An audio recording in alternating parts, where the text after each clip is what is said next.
This is Fraud to Fearless. Friends, you are made for more purpose, more confidence, more impact. Because when you live fearless, you inspire others to do the same. Let's go! This episode is part of a series called Start Living Now. In this episode, we sit down with Charlotte Grimmel at The Mind Friend on Instagram, a business coach and psychologist who specializes in helping individuals overcome self-doubt and mental barriers. Today, Charlotte's going to share her insights with us on recognizing and addressing think traps, understanding the roots of imposter syndrome, and implementing practical strategies to shift your mindset. If you're struggling to take the first step towards your goals, looking to break free from limiting beliefs, or just want to start living the life you desire right now, this episode is for you. Charlotte, welcome to the pod. Thank you so much. It's so lovely to be here. All right, as we get started, I get to introduce Charlotte. So, Charlotte Grimmel, she's an entrepreneur, she's a creator, she's a coach. Charlotte, we were talking a little bit before we started this episode with you, but what we didn't tell you is Brooke and I are big goals people. And as we started like our first 10 episodes of our podcast, we launched this podcast in like January of this year. In our first 10 episodes, we did a check-in and we were reflecting and we were setting some goals. And one of our goals was we need some big experts, like we need some big voices, some big folks in this community. And that's how we found you. So how we know Charlotte, y'all, is we literally found her on Instagram. She has, I keep refreshing the page. I told Charlotte this because she has 199,000 followers on The Mind Friend on Instagram. I really have this vision. She's going to hit 200,000 while we're recording this podcast. I can't tell you to go follow because this episode isn't out yet. But we're really excited to have Charlotte here. So the Mind Friend really helps founders master the mental game. And we're going to get into some really important psychological really issues that are impacting founders, but also folks, those of you that are working in corporate America, to start living now. So Charlotte, let's dive right in. Maybe just to start, we've introduced you, we've talked a little bit about the Mind Friend, but why don't you just spend maybe a minute or two, give us a little bit of background, your early background, some of the early roles that you had, and then really how did you find your calling and how did the Mind Friend start? I love that you time capped this. I'll try my best to keep it at a minute or two. But thanks for the lovely introduction and just the rooting for the 200K. I appreciate that. To introduce my background, I suppose, I am a psychologist by trade, although to be honest with you, and obviously you've introduced me as such, I prefer to say I have a background in psychology. There's a few reasons for this. Number one being that psychology traditionally is quite associated with the clinical realm. And I was always a lot more around the positive psychology and performance realm. And so the moment you say psychologist, a lot of people kind of think, oh, clinical.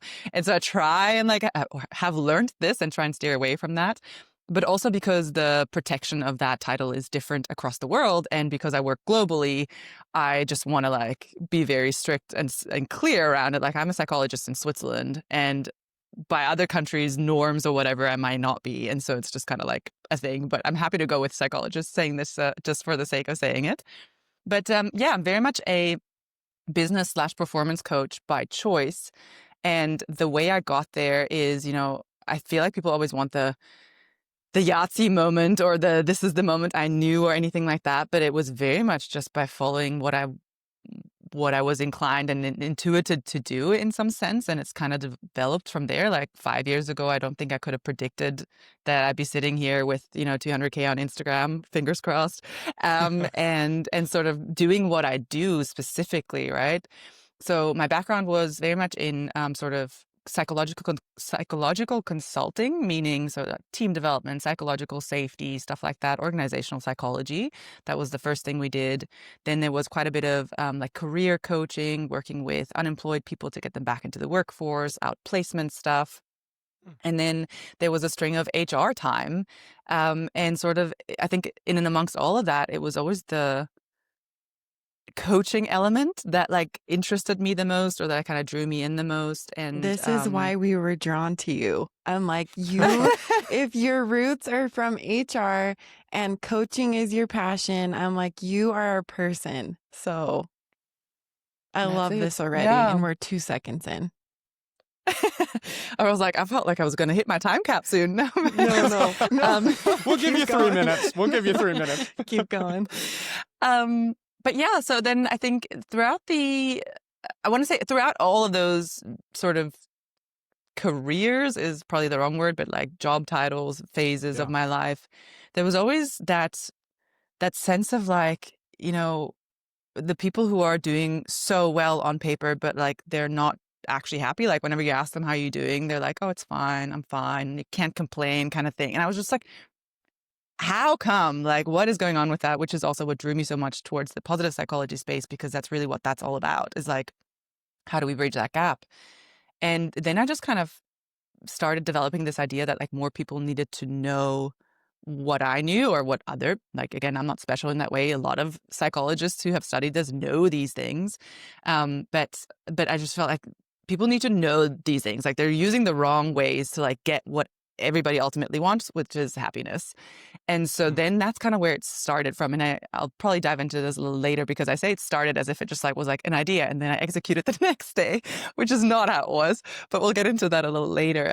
But yeah, it was just honestly a passion project at first. And then I kind of realized at some point, I was like, oh, this can also be a tool for people to find me and for me to coach them. And then it was a lot more still around like sort of career fulfillment at the very start, because that's kind of more, I guess, where my backdrop was. And then the more I grew to becoming like an entrepreneur and a business owner and my own creator, the more it pivoted towards that, because that's kind of naturally what the people that were drawn to me in that sense then. And so it's pivoted more towards this element that we're going to speaking about, this mental element in the business entrepreneurship sort of founder space. I love what you said about on paper, we look like we're so successful. Like we're killing it. We just rose the ranks, or we got this new job. And then you talk to them and you're like, oh, I can't complain. How relatable is that? But what I love about what you said is that most people, they say, I can't complain. They go on with their day. But you are like, how can I take this problem that I'm seeing over and over and over again and hearing, and actually make a difference and actually help people? Like that speaks volumes about you. How many times have I heard that, Hayden? I'm sure you've heard it a million times too. She's actually doing something about it. So I want to double click on this piece, because why is that? Like, I don't think anybody wants to have that response. I think we all want to have like, we want to respond how it looks like on paper. I'm loving my life. I'm doing all these things. I'm living my dream. Why does that happen? I think the gap that I was just seeing that, is I guess the inner work approach in that sense is that because we measure by the wrong things, right? And we can now, like, stereotypically, let's say we measure by the job title, the income, the house, the car. But we know in psychology that does nothing for our fulfillment. That does nothing for how we experience life and how, it feels for us. That has a lot more to do with values alignment, how we approach every day, how present we are for our days, right? If I'm constantly wishing myself away to the next title, the next car, the next whatever it is, I'm never going to be happy where I am. And so it's just this disconnect with like how I guess it's the default standards that we have to sort of measure against versus the ones that actually make the impact on our experience. And I think to just your point of like what made me kind of like take action on it is that maybe that disconnect was just so clear to me, having studied that and having experienced that and having always kind of like wondered about that difference of like what makes the people who are just like so full of life. And maybe having just noticed that like it's not that they're all CEOs of something, it's like it's not that. They've got something else figured out, let's say. And I was just always so curious about that disconnect. And then it became more and more clear that this was a real thing. And I'm just like, I've always been of the belief of like, you get this, right? We don't get a second go. As in, like, we could talk about, again, we could go into the realms of spirituality and religion, but like, from everything I know, we don't get a second go. This is the one go you get Right. at this life. And so the amount of people who are just living it in a way of like, as if they get a rerun, right? As if Mm. like there's a time where they get to do it over again and then they'll do it differently versus just actually trying things and experimenting and like following intuitions and whatever right now, which is so suitable to your the topic of this, right? Whole like do it like not waiting. Yeah, start living Um now.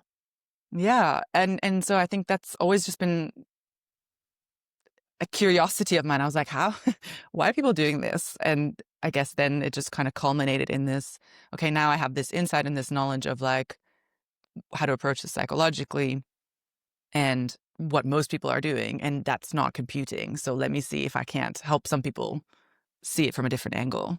To bring this into the topic, right? This start living now. It's so beautifully like combines what your passions are and really the message that we're trying to send out to the world, to that one person that's like needs the reminder of this is your one life. There's not a do-over. There's not a rerun. Like, wake up. The time is now. And so I'm curious, why do we wait? Think like from a corporate America perspective, or if you're an entrepreneur or you're dreaming about starting your own business or whatever it is, what are the things that are holding us back? I mean, the thought that keeps coming to my mind is this idea of self-sabotage. It's like, we know that we want it. It's a mediocre thing. We have this, we want to say that we're so excited about what we're doing or we're living our best life. So we all battle probably this self-sabotage. Can you kind of talk to us about the psychology behind self-sabotage itself? Like, why do we wait for the perfect moment to actually start living now? I'm so happy to. I will just mark that I'm also so curious about your guys' answers. So I'm going to just bookmark that. I need to hear those. Yeah. But I'll give you a few reasons. I think that, yes, I think it has to do with self-sabotage. And also, it's obviously not just that. Like, we are naturally risk averse.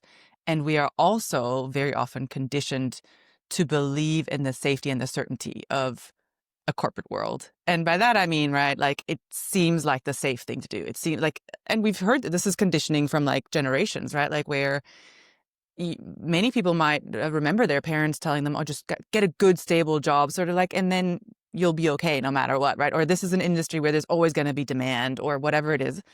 And so we kind of live in this idea that that brings us the certainty of like we'll be okay regardless, and because we're naturally prone to want to be safe, this makes sense, right? It's just that when we actually maybe look at it, is it worth the trade-off of like, yep, it's safe and it's predictable, but I actually am not enjoying my everyday life? And is it actually as safe as you think? Because I guess we can, again, recent years especially, we can go all in about mass layoffs and changes with AI and all these things, right? Where it's like, is it as certain as you think? Probably not. Like, actually, I personally think the most certain thing you can give yourself is the ability to, I guess, leverage yourself. And by that, I mean, this is very Naval Ravikant, which I'm not sure if you guys are familiar with him or if No. people who are listening are, but he's a super, super great entrepreneur and great thinker of our times, I think. And he just always speaks about leverage. And he always don't ask me if he's a millionaire or billionaire, but he kind of says, like, if you put me on the streets tomorrow and I lost everything, it would take me, again, don't quote me, I want to say, he says like a couple of years, months, I can't remember, to like get back into the business I am, because the skill that I've learned is to leverage to leverage myself, but also the skills I have, the opportunities I have, the network I have, whatever it is. And so developing that self-trust where you're like, even if everything were to like fall away, I could still be fine. I think that's the amount of certain, like, that's what I aspire to reach. I don't Wow. have that yet. I'm going to be quite honest, but like, that's what I aspire to reach. So that's kind of, I think, the setting we're in, right? We're naturally risk averse. We are conditioned or led to believe that there's a safe path, there's a certain path. And so then that makes sense. Like it makes more sense to stay in that path.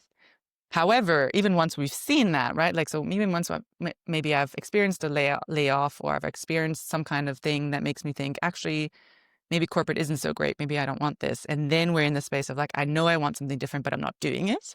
I think that's when we enter maybe more the self-sabotage realm or the holding yourself back realm.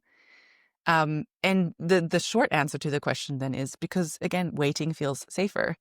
And that means, right, like if I wait for the perfect time, the perfect conditions, whatever it is, if I don't start, I can't fail. If I don't start, I can't be judged.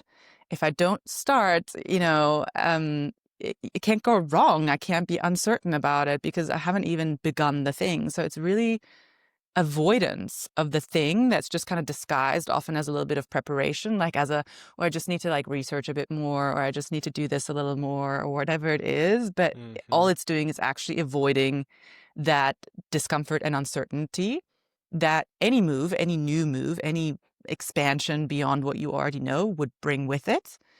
And then, if we're talking about businesses, it also obviously feels existential a lot, right? Because it's like there's actual financial needs tied to this, and there's like actual identity often tied to this. Like I identify as my job or whatever it is, and if that's something that is deeply connected for me, then to break that is very, very scary from an emotional, psychological perspective. And so it makes sense to just delay, because as long as I delay, I don't have to confront, and I can kind of keep living in the illusion that with some more time, with some more insight, with some more whatever emergency fund, with some more whatever it is, right, then it'll be easier. But it's still not going to be easier.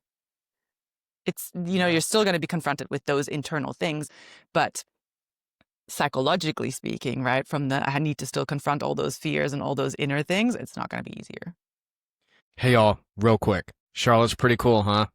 230,000 followers on Instagram and counting, self-made entrepreneur, and she started from scratch. If you want to continue working and learning from Charlotte, today is your lucky day. She has created a world-class training course to help you break free from procrastination, perfectionism, and self-doubt in your life. It's called the Self-Sabotage course from the Mind Friend. It's not fluffy mindset stuff or productivity hacks. It's real psychology-based tools that help you finally start doing the things you've been putting off without fighting yourself the whole way. And because you're part of our Fraud to Fearless crew, you get 10% off with the code FEARLESS10.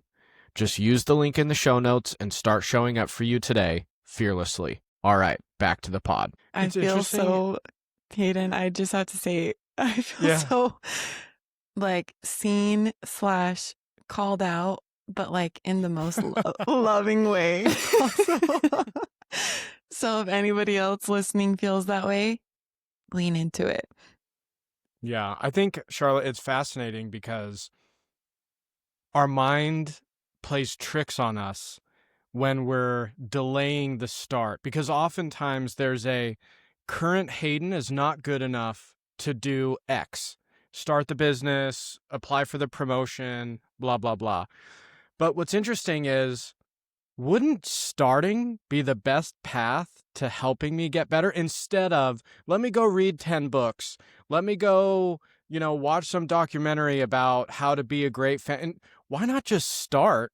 And then I can start the muscle building of like, oh, wow, like I really am feeling like a fraud. I don't know what I'm doing. But now I know. Now let me go back in the lab and work on me and get better. It's just amazing, that game that our minds play on us, that it's like, let me go in some like gym by myself with the lights off and work on Hayden first. And then when I'm ready, then I'll go be great, to the outside world. It's a very interesting dance. Yeah, that's really well put. I think it's this idea that we can perfect ourselves in isolation, and then we will be safe from the failure, the judgment, all those things. And it's like, in reality, we train the muscle in the doing. I honestly often like to compare this a little bit to relationships, and this is a little off trail of what we were talking about, but I think especially online, there seems to be this idea of like, love yourself first, and sort of, I get it.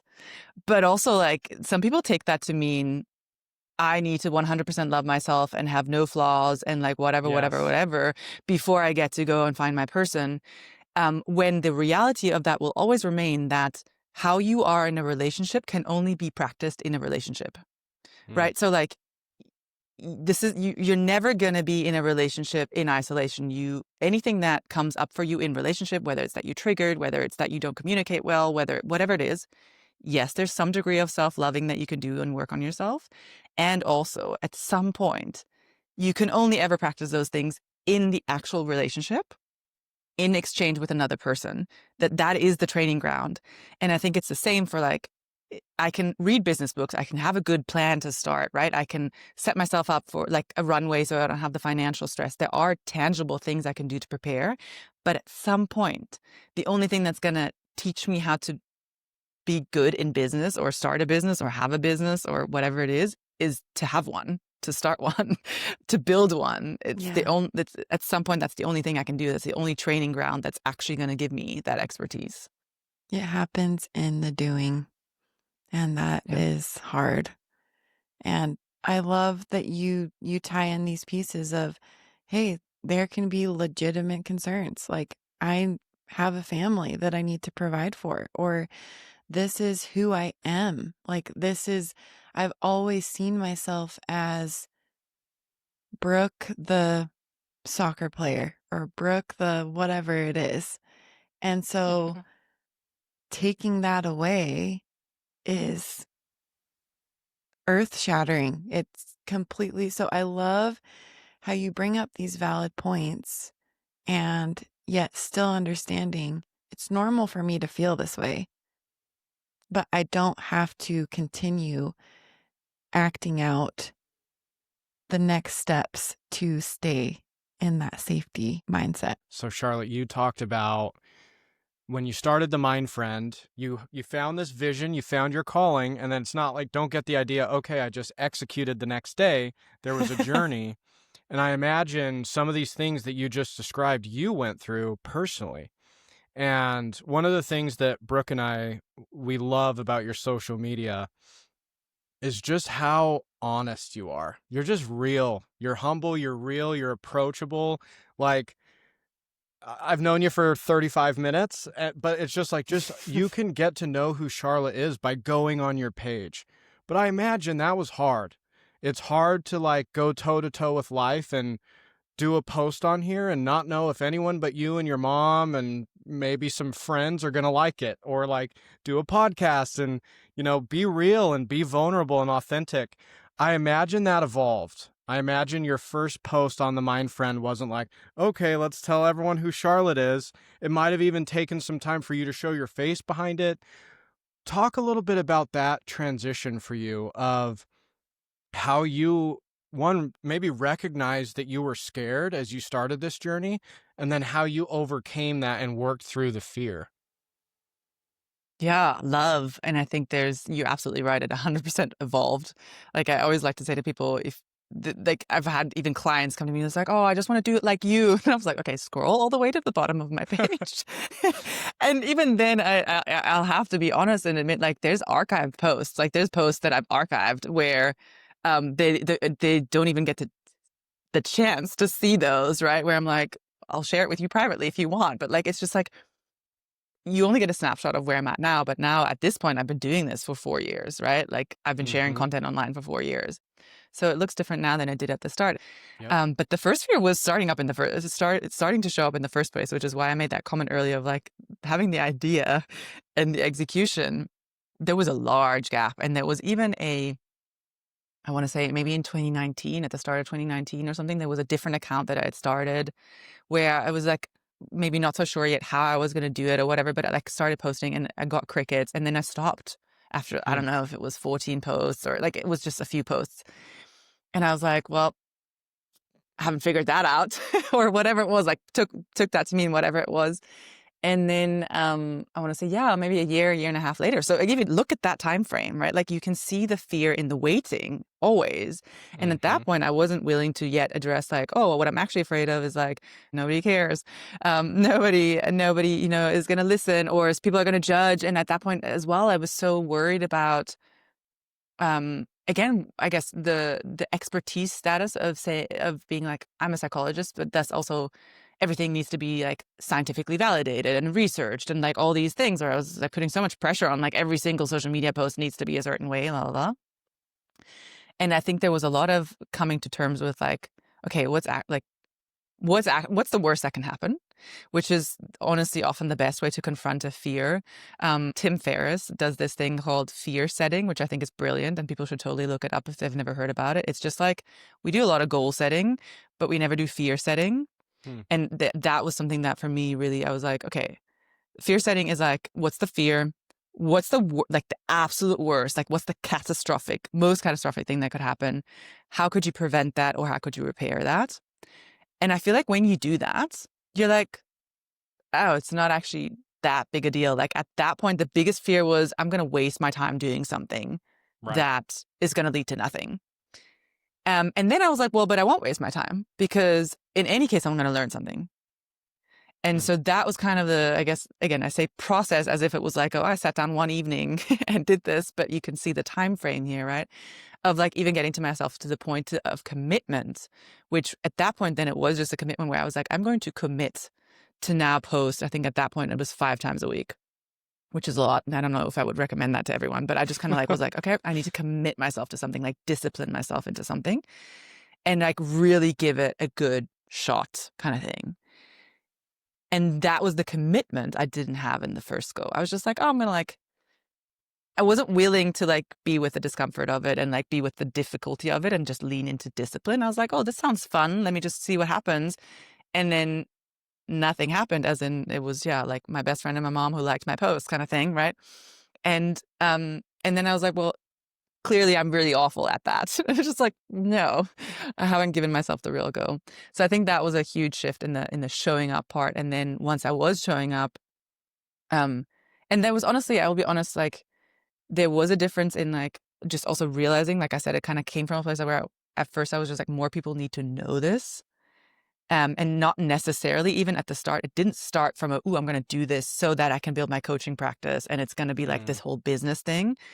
And so there was that transition is more nuanced because it was a recognizing the opportunity as much as it was then not like being afraid to step into the opportunity, as in that's what I mean by selling, where being like, oh, yes, I have coached people. I know how to coach people and I can like package this in a way that it suits people here who love what I'm doing and who need this. And I think the biggest factor in that one of getting like less afraid of selling was actually a lot less about maybe head on confronting the fear in the same way, because I think they were very much the same as showing up, but in reframing the selling itself.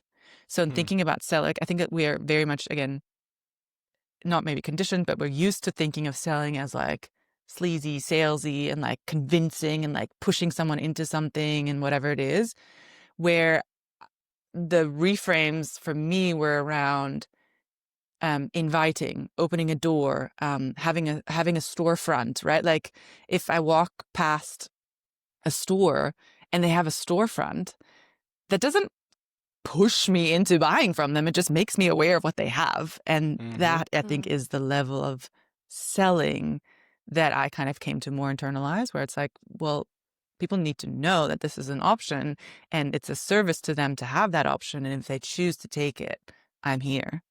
And that kind of helped me lean into that a bit more, I think. You focused on the outcome and the value, and the followers followed, right? But that wasn't the intent. The intent was, no, how can I impact folks? How can I have positive influence on their life? What do I do? What outcome am I bringing to folks? And then the followers was just a result. I love it. Yeah. Yeah, that's a really, really great summary. I think that a lot of times it can help you to shift away from yourself to what it's going to be of service to someone else. So, right, less about like, what do I want this to do for me? And more so, what is this going to do for someone else? And lean into sort of more community sense that way and more like contributing sense that way. But I do think the other thing, if we're talking about fear, is I always say like fear, I don't know if you've seen this, I have a post somewhere on my Instagram about this, but like fear shrinks in the light. Like it grows in the dark and it shrinks in the light. This like turn on the light on your fear rather than just being like, like unknowingly, unconsciously run by this fear, right? Where you just notice you're procrastinating, you're waiting, you're like, oh, another time, whatever, whatever. To be like, well, hang on. This is fear driven. And what is this fear actually? And then fear setting it. And it's literally like shining a light on it. And before you know it, you're like, oh, it's not actually that scary. Like, I can try this. And you set yourself free in that way. I love this so much. This is literally the perfect tool of where to start. If you're afraid to start living now, ask yourself, what is the fear? What's the worst thing that can happen? I love this fear setting. I'm going to go look it up. And Look it then up. He has a talk on it. It's great. you said, let's see, I wrote it down. First, figuring out what's the worst that can happen. And then what could I do to either prevent that or repair it if it does? And I love how you just kind of walked us through what you did in your own mind. It's like, okay, here's my worst fear. And then is it actually a fear? Like, or is it actually going to waste my time? Like, you question, you come in with this curiosity mindset of, that's interesting. It's not, you weren't shameful, you weren't dismissive of it, but it's just like, is it true? And you're willing to dig into it. So I'm learning as you kind of walked us through that process. And thank you. I think that that's so important to recognize. You started the Mind Friend, you had this idea, you recognized an opportunity to start growing and something that you could offer to people that would help them. Now you're helping people. If you want to tell us a little bit about what you do, and then I'm curious about what the clients that you work with, what struggles you see the most in them. Yeah, love. Absolutely. I think to maybe just quickly first jump on that and make it a little more practical for people listening, I think you got some great takeaways from that. And if I had to like bullet list this now, I would say name the fear, specify the fear. What is it, right? And do the whole fear setting exercise. And you pointed out a really important thing, which is get curious, not critical. You're never, never, never going to get further by getting more critical about whatever you're coming up against. You're always going to get further by getting more curious. And the third thing I think I'd want to say is to shrink the leap. And I know now that I earlier said like, and then I committed to posting 5 times a day, a week and whatever it is. But like, remember that I'd already like played around with it and tried it in my first go. And so to shrink the leap in the sense of like, okay, what does it mean to just show up on Instagram, let's say, but not like quit my job and build my entire business around it immediately and whatever it is, but like make it smaller. And especially for people who maybe lean towards high standards, high expectations, perfectionism, imposter syndrome, make it so small that it feels ridiculous to you, like that it cannot, that you think it's not going to make a difference. But in the compounding, it will. And in the you even shrinking slightly outside your comfort zone, it will. So I think those would be like sort of the top 3 bullet points to those people who are like, how do I, start? Those 3 things. I'm so glad that you like bulleted it out like that, because I think that last part of the action piece, right? Shrinking it so smart, making it so small that you feel like it's not even going to make a difference. I literally was raising my hand if you're not watching the YouTube video, because I'm like, yep, perfectionism. I can't even remember all the things that you listed. I probably like don't want to remember those things, but thank you so much. No, my question was, so you started doing the little things, you found an opportunity, and then now you're helping people. So tell us what you do now, and with the clients that you're working with, what are the common struggles that you see them have? Yeah. So I always honestly struggle a little bit to say like in one sentence what I do, but I am let's say a holistic business coach. I say that because I want to make a difference to business coaches who are like, here's your strategy, go execute. But I help business owners, founders, creators build ventures that are not just profitable and successful by their measure, but that also feel good to run. Like that's probably at a large scale what I do. And the feeling good to run is the important part, because that has so much to do with the mental stuff. And so is the profitability, because often I'm not doing certain things that would really move the needle because I'm blocked internally, right? And that's never to say that strategy doesn't matter. It's to say that I always start with the inner work first. And so I like to say I kind of like work at this intersection. Like it's like where psychology and entrepreneurship meet, or where like, especially like high performance psychology or positive psychology and like fulfillment and strategy kind of meet. That's where I work with people. And so that's a long-winded way to say I help people build businesses that feel good. And not even just, right, like then people were like, oh, well, do you help them start them? Do you help them? Like, it's like I've honestly worked with people who are starting them, and I've worked with people who are already knee deep in a business, but they're like, this feels not good. Like this is not what I did this for. Like I did this to feel more free, or to have more time, or to have more whatever it is, right? And all of a sudden they've boxed themselves into a box of their own making. They wanted to escape the 9 to 5 corporate America or whatever it is, but then they just box themselves into something else. So it's less about the stage of business and more about the how do I want this business to feel, so that it can reflect my ambition, but it can also like sustain my pace and like feel good in the making. That's what I help people do. Ah, as an ex-corporate America, now I call myself a mompreneur of two. I think there have been moments in my journey where the reasons why I left corporate America, I'll sit and say, I don't want to trade one poison for another. Not that corporate Mm. America was poison, but I am the reason why I'm doing certain things that needs to stay sound and true. So having somebody to help with that and to be able to say, look, like this doesn't feel good anymore. What a gift. Like you're dealing with the one of the biggest things in people's lives is what they do and what brings fulfillment. And so you're really making an impact, and that's incredible. It feels that way, quite honestly. It does feel that way. And I think that what you're saying, right, this ability to stay with what feels true for you or what feels good for you is exactly what a lot of people struggle with. And then we go back to sort of the very start, where the way I'm taught to measure things, right? The way I like this externalized. And we all like we've heard this. As I know that this isn't like people aren't gonna be like, oh wow, I've never thought about it this way. But it's a very different thing to like intellectually understand. Yes, yes, I know I shouldn't be like striving for the money or the car or the whatever it is. And the building a foundation that actually gives you something else to navigate, because you do need something else to navigate. Like we want sort of guideposts. Like the amount of times I hear someone ask me like, am I doing the right thing? Am I on the right path? Like that question, right, is so big for a lot of people.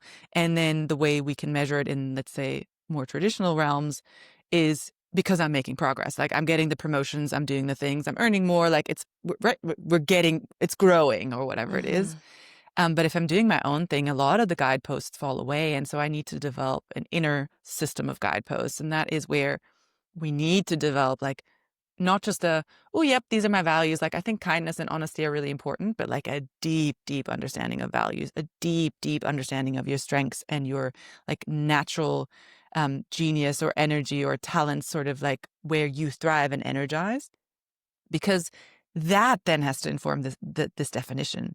And if it doesn't fit that, then you know it's not for you. And like especially in the online world, the amount of people are like, oh, I saw so and so doing that, like shouldn't I now also do that? And whatever it's like, well, does it fit this measure? Like does it fit this compass or whatever you want to call it? No. Is it going to help you bring closer? Is it going to bring you closer to that? No. Then it doesn't matter what so and so is doing. And it doesn't matter that everybody says, oh, now's the time to do X, Y, and Z, because that's going to do really well in your business, because it will feel miserable for you. And like, again, is that the point? Is like, did you start the business to make a quick buck? Or did you start a business as a way of life for you to feel better and enjoy more freedom, or whatever it is that you started your business for? So I think those are like key pillars of how I work with people, because there's so much around like income flexing and like business coaches out there on social media or whatever who are like, yep, I made X amount in 3 months or whatever it is. And it's like, here, follow my blueprint and do this. But then the people are like they don't want to execute it. They literally come up against an inner barrier of executing it, but it's not always self-sabotage. Yes, often it is. But sometimes it's just like, this is not aligned with how I want to show up in the world. This isn't in integrity. And so then it's like, what for? Like, let's not do the income flexing. Let's not even measure success that way only, but let's like do this inner piece so that you can follow your own path and success definition. And that way you have sustainable wins and not just shiny wins.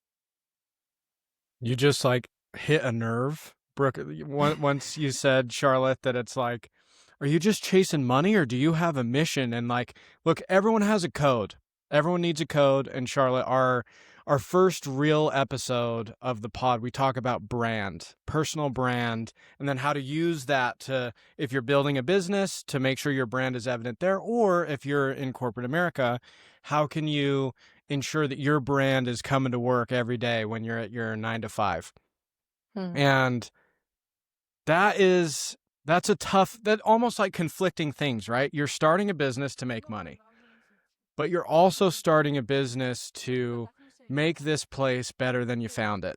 You know, either one person at a time or one service at a time. But I imagine, especially at the beginning, that is the hardest part, to really lock into, nope, like I'm not going to chase some fancy number I can put on Instagram in 3 months. It's like, this is my mission. This is my code. You're very reflective. Look, all three of us have some sort of experience in HR, so we can all geek and nerd out about self-reflection and brand and reading people. But you're very self-reflection. You can totally tell that there's psychology woven into everything that you're saying. When you fail, talk to us about you. What do you do? Do you have like this core team community? Do you need to self-reflect and kind of analyze the situation yourself? Like, how do you navigate failure? And then how have you used that to coach your clients? Love this question. And I think that I'm going to start somewhere that might feel dissatisfying for people, because I'm first going to say, well, what is even failure? Because that's the first thing, right? Like when I fail, and then I mean, you obviously sent me a few questions in advance, and one of them was about failing. And I was like, when I really think about like when is the last time I failed where I think about it as a failure? And I honestly think the biggest failures I can think back are in the non-doing, in non-actions, right? So I think I could think of it as a failure that I spent a year and a half not already having the mind friend when I could have, like I said to you earlier, sort of thing. But the reframing of failure itself, I think I've now reached a point where I'm like, that question doesn't actually trigger anything for me. And I don't say that to be like, ooh, look at me, like I've made it to the point where I never fail. That's not it at all. It's more so being like, I have reframed that and sort of disconnected my sense of self-worth from what I do to a degree where I now go, oh, okay, so that didn't work. What else could we try? And that doesn't sort of answer the question of failure. So I actually think, right, like I can talk about a few things to like what to do when you fail and when it feels miserable, because of course it does. Like nobody loves the experience of failure. But I think where it actually starts is in thinking about first, what do you define as failure? Like where does that even start, and why are you viewing that as a failure? Because that often means sort of finite, and it's sort of, you can't come back from that and whatever it is, versus just sort of this learning or lesson or feedback, whatever you want to call it, on the way. I think that's actually like, if you do that first, that's going to make the bouncing back from failure, let's keep calling it that, down the line, infinitely easier, because you haven't connected yourself to that failure. So in most cases, I think when people are like deeply afraid of failure, they're not afraid of something that they're going to do failing. They're afraid that it's going to mean that they are a failure. And that's very different. That is very, very different in the experience of, right? Like if something doesn't go my way, but I've disconnected my sense of self-worth from that, I can take much more quickly take an objective stance and be like, okay, well, what did I do? What did I not do? What worked about that? What would I do differently next time? And it can be super informative, and it can be a really great path to excellence. Whereas if I've connected my sense of self-worth to that, right, and I go, well, that didn't work, thus I am now not enough, or I'm terrible, or I'm not good at this, or I am a failure, of course that's going to feel really crappy. So I think that is the first thing. Do that work and see what you think failure is and what that means about you if you don't get something right, or if you don't get something right the first go, or if you don't have all the answers, or whatever. That's the first piece. And that's the biggest piece. And then if you do fail, it is the creating the, I want to say, the space, the pause, right? We always talk about the pause between I guess the whatever happened and the reaction / if I pause, I get the chance to respond. So my initial reaction might be, I go into a slew of self-doubt and I start talking to myself negatively, and I like go down a rabbit hole of how nothing's ever going to work and whatever it is. But if I can just pause and be like, okay, so this happened. That doesn't feel good. It doesn't feel good. It doesn't, like, it makes me like kind of want to like shrink my body, or it makes me angry, or whatever it is. Okay, that's all right. We can be here with that. And let's pause now before we make it mean anything. And I give myself that breather, and the breather can be a 30-minute walk, or it could be 3 days, or it could be 3 weeks. It depends obviously on the size of whatever has happened, right? But like, let's give myself the breather to just bring myself back into a more neutral emotional space before I make meaning of this. Because when I come from that place, then usually I'm like, oh, okay, so I can now see fairly clearly with like a bit of perspective and a bit of distance. Here are all the things I did and didn't. Like I said, I can kind of go into the analysis of that. And then I can also see that this will help me be better. Like, that's what it really does. But because it's so emotional and I've attached it to my self-worth, or I'm not pausing enough to let the emotion subside, that's not the same as making the emotion wrong. I always think it's so important, right? That's not, oh, I shouldn't feel this way. No, that's not what that's not the point. Get curious. Be like, all right, this feels not great. And I'm sad, I'm disappointed, I'm angry, I'm frustrated. That's all super valid. But you don't have to act from there, and you don't have to make meaning from there.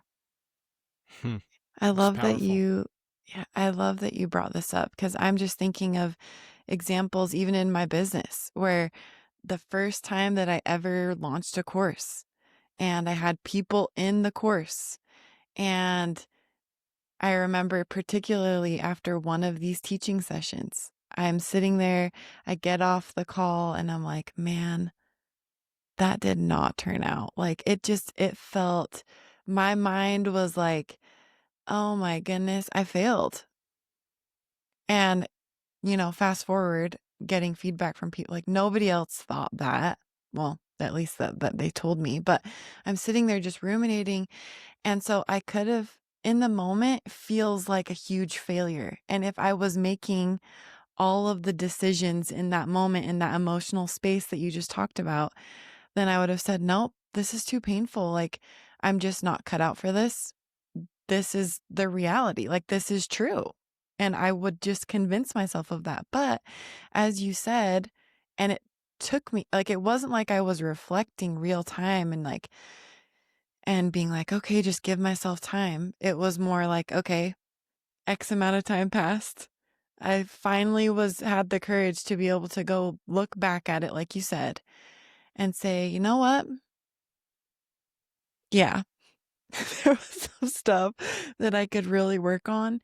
And my why is bigger than all of this. And I got to keep going. And I can use this as fuel to help me keep going, or I can give up.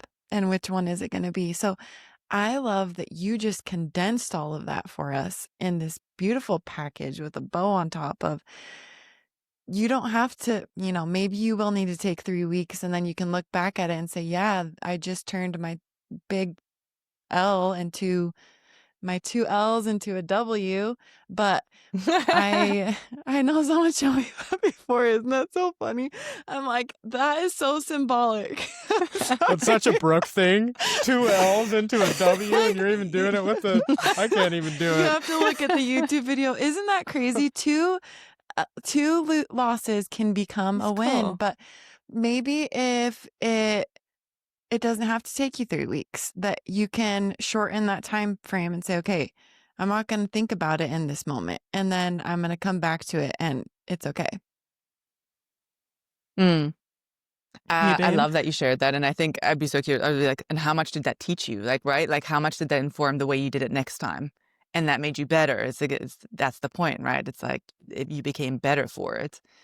I do think that, like, obviously, we want to achieve things, and so often we're like, well, I can't just take 3 weeks off and like not do anything about this, right? So then that's where emotional regulation tools, like, and actually activating things and putting myself into a different thinking and being quite um, very intentional with where I let my mind wander, right? Because we always like act as if we're such victims to our thoughts, like, oh, but I'm thinking this. And it's like, well, you literally can choose to think something else. Like, it's gonna be effortful, but that's okay. Like, you don't have to go down the default train of your thinking. You can create a different thought, and that's effortful. And it might not feel real at the moment, and you're gonna be like, ugh, but I don't really believe that. That feels off. And it's like, okay, well then just keep sticking with it though, kind of thing, where we can condense that time frame a little bit so that it's not just like, well, like sort of something goes wrong in your business and it's like, okay, don't worry about it, just take 3 months off and then come Yeah. back. And like, right, that's obviously not the goal, but I guess just like to the first of the disconnect of the emotion and the self-worth piece, I think, is the biggest piece, so that you can even bring enough neutrality to anything that happens from there. Yeah. Okay, this is kind of going off on tangent, but I have to ask this piece. So, I love how you said something about, um, how you've kind of disconnected what you do from your self-worth, and I love that piece. I wish I could say, "Me too." Um, and I feel like I'm exercising that muscle, and I am able to get myself to that place, but as somebody who, right, has my own business, I feel called to sharing a message, right? And it's personal. Like, this is deep. Like, it feels like my life calling. And then I create whatever it is, workbooks, courses, everything that we do, we pour our heart into it. And this is like an extension of us, our life experiences, our beliefs, our knowledge. And so putting that out into the world, if it gets rejected, critiqued, this sucked, or it didn't work for me, or whatever it is, that is painful. Like, that piece for me has been, I think, my biggest fear and the biggest pain point. So, like, in growing my business, sending it out to, it's like I want to send it out to all the people that are safe, that like I know love me, and it's so afraid to send it out. So, how do you how have you done that? Or, have you struggled with that? And how do you come to that place? Is it reflection? I know this is such a deep topic, but are there tools for those of us that are like, look, this is an extension of me, and I know I'm supposed to share this with the world, and it's going to impact lives. How how do I give something that's so much of who I am and still remove myself from it? Hmm. I love that question. And I just want to say I resonate with it hard. And I think it's the most natural thing, especially if you are creating. And right, I don't mean creating in the sense of like I'm a painter necessarily, although that's always obviously also creating, but like you are creating something. If you're growing a business, you are creating something. If you are putting out content, worksheets, whatever it is, a podcast, you are creating something. And that always feels deeply personal and deeply vulnerable in some sense, right? And so this makes a lot of sense. And I deeply resonate is the first thing I wanted to say. So that the first stance is like, okay, I get it. First stance, like compassion that this is difficult to do. Great. I will say when I said, right, I've like kind of disconnected my sense of self-worth from that. I also always need to caveat and say to that, that is an ongoing practice, right? Like I say, like, I'm much better now at doing that than I was 5 years ago. I'm that's not saying you could throw anything at me and I'd be like, "Oh, that doesn't bother me," like, whatever kind of thing. You're But, like, human. it's much You're more human. we all are, and I think that's, like, the thing about, I guess, any of these things where it's the self-doubt or the fears or whatever that comes back up, right? The idea is never that you can reach a point where none of that happens to you anymore. The idea is that you get better in handling it. Hmm. And so I would say to you, I guess it's okay, first of all, that this is woven together. And also, can you practice the active process of disconnecting it in your thoughts, in your emotions, right? As you get a negative comment like that, what happens in your mind? Are you witnessing what happens in your mind? Or are you just going on that train and going? If you're witnessing it, you're in a position to change it.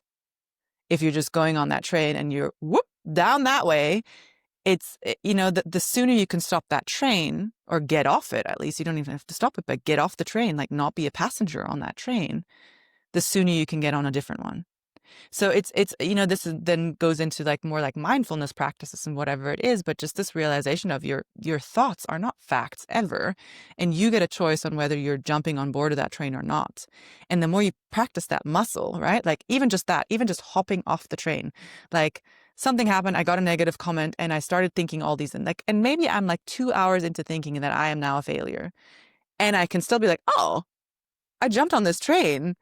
And like, hang on, I kind of want to get off this train now. And then instead of making it wrong that I got on the train, this is important.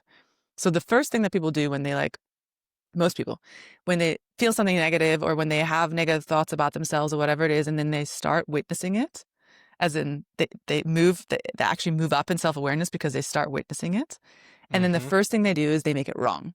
They go, oh, I shouldn't do that, and I shouldn't feel this way, and why am I doing this, and no.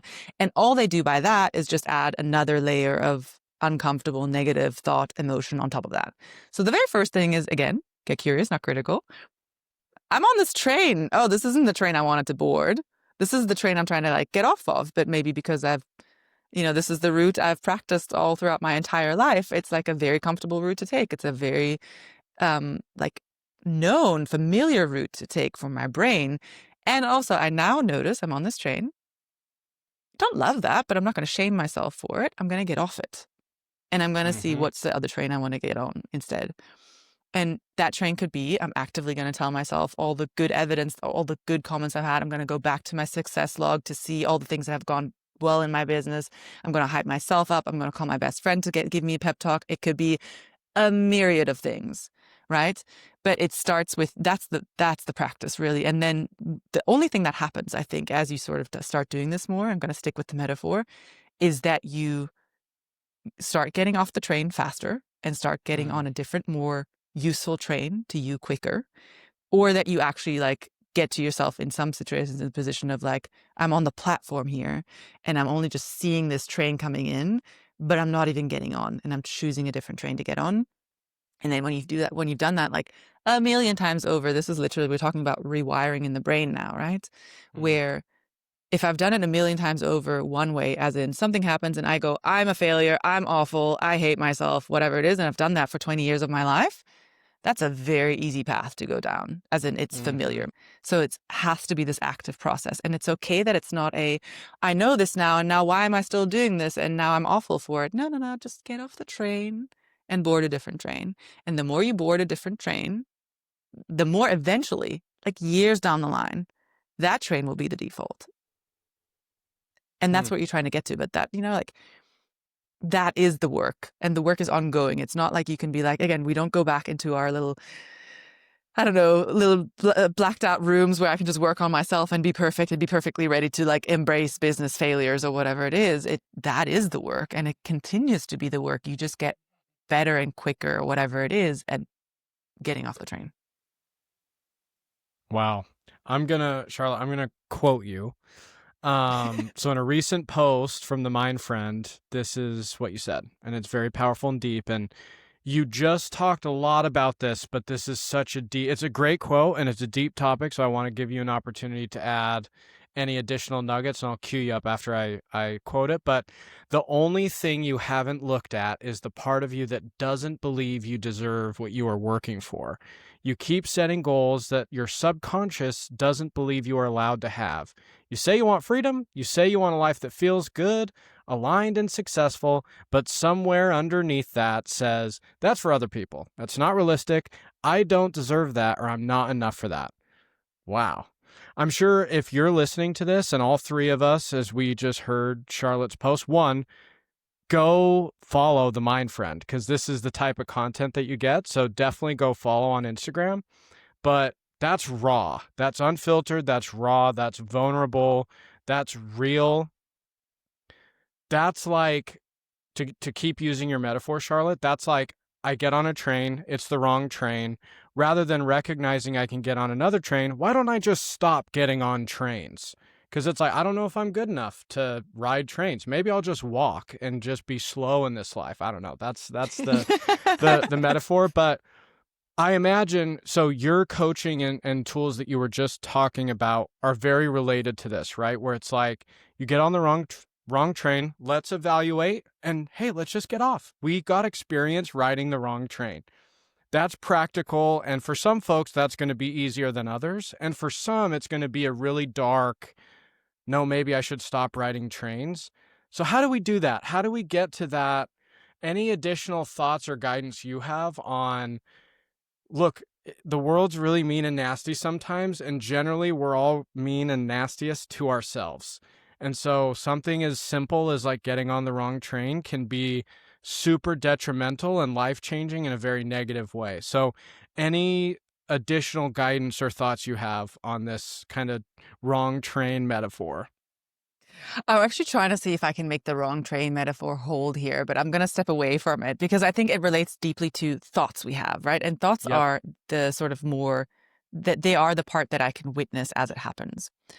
Now, what this post is referring to is the deeper layer of subconscious, right? And so 95% of everything that we do happens in our subconscious, and we store a lot of things there.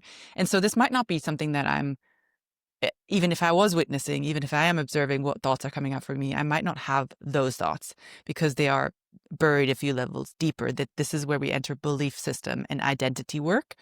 And so I think I always say, like, to people, like, so this is how I teach it in my course. I go, you have this like cycle of things as they happen to you, and they're informed by your beliefs, it's informed by your emotions, it's informed by your thoughts, and all of this informs your identity. And until you shift identity, like, you can make tweaks and you can make improvements and you will feel better, but you have to catch up this part of you that is like, I am the kind of person that, or for people like me, this is what's, whatever it is, because that is often such a driver, but it's also not something that you might not be sitting here listening to this thing and like, oh yeah, I'm the kind of person that deserves a mediocre life or whatever it is. Like, that's probably not a thought that you have. It shows up in then sort of deeper questioning because we have to, again, 95% subconscious. We have to draw that out and bring it into the conscious to even be able to work with it. So the way that these things often show, and I guess different routes to access it, is in what rules do I have for myself or for the world? So this means I should always be like this, or I can never do X, Y, and Z, or people who do X, Y, and Z are, there's rules about myself, and then there's sort of rules about the world. Mm. And I usually don't go about my day thinking this, but I have them, and everybody has them because this is conditioning. This is literally how this works. Right? Like, there is a part of you that might believe that success has to be hard earned because your parents always spoke about how working hard is the right thing to do or the best way to get ahead or whatever it is. That it could be as simple as that. But that is a belief you carry somewhere, and that's going to inform how you show up in your business, let's say, because the moment something gets, let's say, a little more ease-filled, or things are kind of moving and you're not even hustling that hard, whatever it is, you're going to go like, that's not right. I don't deserve that. Or, that could be a thought, or that's not right. That the other shoe is going to drop. I'm going to panic. And so I'm going to create some kind of, let's say, chaos, or I'm going to self-sabotage or whatever it is, because that level is still there.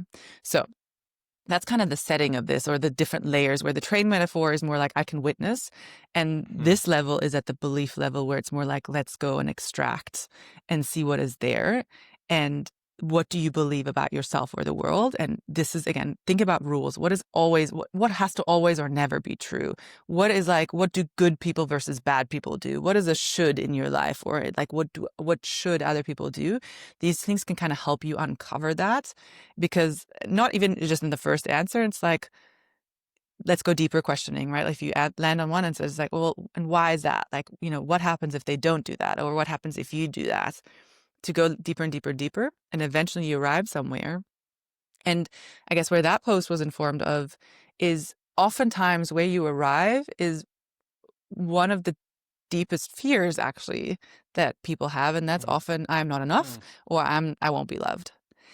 And so that's often where you kind of arrive. And it's like, well, if you're not enough, then of course you feel like you don't deserve this at some layer. And then that's going to show in your actions and your thoughts at the upper layer, right, of the conscious thought or the conscious actions. But like, let's go back and then work on that. Let's rewire what you think it takes for you to be enough in this world. Which again, I've been posting about subconscious things recently a lot. So you've maybe heard that as well. It's like, you believe that you'll only be okay in the world under certain conditions is just a manifestation of I'm not enough unless. But you are, and that is the truth of what you need to recognize and work on.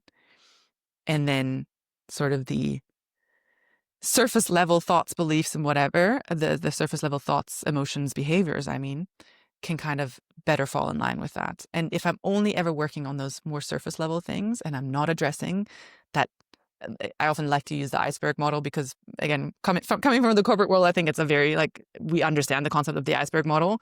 It's like, if I'm only ever working with the 5% up here, then that's what I meant with that post. The only thing you haven't done is look at the actual 95% down there, where somewhere you believe that you don't deserve this, or somewhere you believe this is not possible for someone like you, or somewhere you believe that you're not good enough unless. That's what you need to start addressing. Charlotte, this is mind-blowing, because for those of us out there that are like, what, I just want to start now. I want to start living now, taking us back to where we started, right? We're going through our day-to-day life and we want to show up in this different way. I hope that one of the messages that's taken away is there is so much more below the surface. Give yourself some grace. And realizing here's some tools that you can actually take that you have so beautifully taught us through examples and your lived experiences, your wisdom. This is life-changing. This will literally change. Just even these high-level tools that you've given us will change people's lives if they actually sit and do it. Will actually help you to start living now, because you're looking at what's underneath. This is such a gift. That would be the hope. And I think a thought to add to that, I think, is just that sometimes the tools are really simple, and that doesn't make them easy to apply. And we love to sort of stay in this realm of, let me just see if there isn't a, more complex tool, because it seems like it's such a complex thing.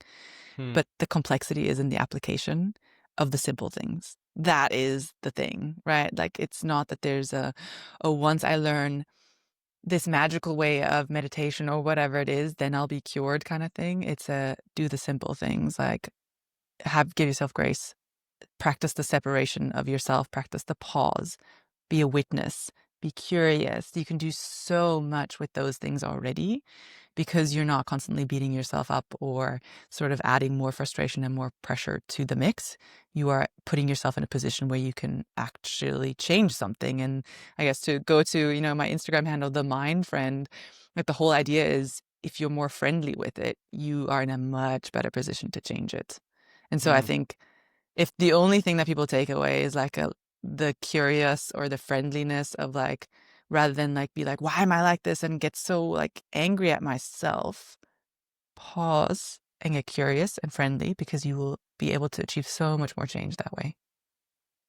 Wow. That's a super powerful, like, closing argument, Charlotte. In true Fraud to Fearless tradition, we love to end every episode with like a reflection, and we'll give you another opportunity if that wasn't yours, but I feel like that was so powerful. Brooke, I can go next and then maybe you close us out. But I think it's really, today, what's been highlighted for me is just even like what you just said, it's like we want complex solutions, but it's actually just the simple stuff. But the application is actually the complexity. That's super powerful. It's been honestly a unique perspective for me to have so much of the psychological kind of mentality, subconsciousness, like woven into being a founder, woven into being an employee. I mean, being in HR, you definitely deal with the people side, but sometimes you forget about like the psychological warfare that everyone is going through and that we are all facing with each other and all of these super dynamic relationships, which is really tricky. Um, I have two things highlighted in green. Brooke always gets mad at me if I do more than one, so I'm just gonna pick one. But I think, Charlotte, one thing you said that I'll remember and take with me is fear grows in the dark and shrinks in the light. That is just really something I want to reflect on. And I think if you don't know how to give it in the like give fear, let it see the light and shrink, talk to people about it. That's where vulnerability is so powerful, right? Is if you tell people what you're afraid of, you are bringing it into the light and it will shrink because it has less power over you. If you sit there and deal with it by yourself, no one else knows that you're dealing with it and it's just going to grow and fester and fester. A little fox on a farm can have a huge impact. We need to know that the fox is there and then we can deal with it, right? And that's like fear. And so it's like, don't be afraid, y'all. If you're struggling with something, if you're afraid of something and you haven't told one person, maybe that's a takeaway. Go tell one person something that you're afraid of that's holding you back and shed some light on that fear, because then it will shrink. Hayden, you're throwing me under the bus for, calling you out on so many takeaways. That was amazing. I feel like I'm going to be the one that has 6 takeaways this time. It's so hard to choose from all the things that we talked about. Hayden, mine was similar to yours though. One of my favorite quotes in scripture says something like, by small and simple things, great things come to pass. And that has been a theme woven through this podcast. It's like, if you're a perfectionist, if you're afraid of starting to live now, if you're overwhelmed by everything that you have to do, even if you have all of this huge long list of why you can't or whatever it is, I love how you said, shrink the leap. Make it so small that you feel like it's not even going to make a difference. One little change, the tiniest of things, that will and definitely can make huge changes.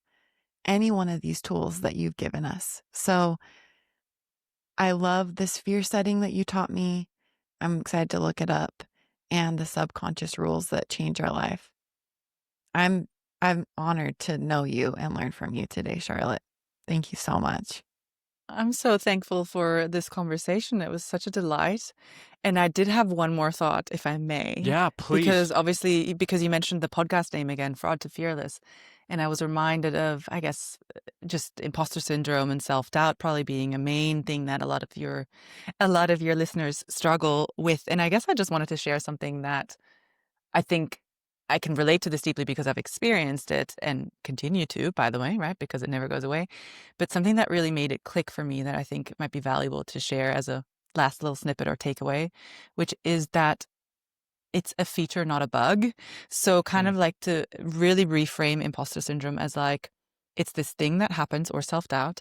It's this thing that happens when I am stretching beyond what is already familiar. And so what really clicked for me then is actually to look at it from a very different perspective, which is rather than be like, oh, why am I feeling this way, right? I'm doing it wrong because I feel like an imposter or whatever it is. I should be more concerned if I'm not experiencing that, because if I'm not experiencing that, then I'm probably playing too small. So that's something that for me really helped me to embrace sort of those feelings, because again, they're a feature, not a bug. And if I experience them, that actually means I'm expanding. And that for me has really helped. So hopefully it helps someone listening as well. Too often we think it's bugs, but it's just a feature. I love that. All right, y'all. Charlotte, thank you so much for joining. It's been a pleasure. You're lovely. Go follow everybody. Instagram handle at the Mind Friend. You'll be glad that you did. For now, everybody, that's the pod. Bye, everyone.